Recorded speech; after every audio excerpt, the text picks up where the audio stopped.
চট্টগ্রামে বৈষম্য বিরোধী ছাত্র জনতার আন্দোলনে গুলিবর্ষণকারী এক যুবলীগ কর্মীকে গ্রেপ্তার করা হয়েছে।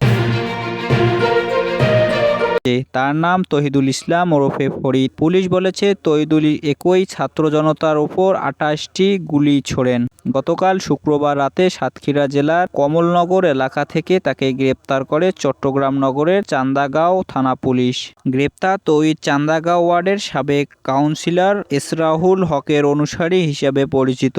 নগর পুলিশের ইউপি কমিশনার রইজউদ্দিন নগর পুলিশের মিডিয়া সেন্টারে আজ শনিবার দুপুরে সাংবাদিকদের বলেন, গোপন তথ্যের ভিডিওতে খবর পেয়ে সাতক্ষীরা থেকে তহিদুল ইসলামকে গ্রেপ্তার করা হয়। জিজ্ঞাসাবাদে তিনি ছাত্র জনতার উপর গুলিবর্ষণের কথা স্বীকার করেন। তার বিরুদ্ধে 5টি হত্যাসহ 12টি মামলা রয়েছে। এর আগে ছাত্র জনতার আন্দোলনে অস্ত্রধারীদের মধ্যে 4 জনকে র্যাব এবং 1 জনকে নগর পুলিশ গ্রেপ্তার করেছিল। সর্বশেষ তহিদুল সহ মোট 2 জনকে গ্রেপ্তার করে নগর পুলিশ। তবে কার কাছ থেকে ঘটনার ব্যবহৃত অস্ত্র উদ্ধার করা যায়নি।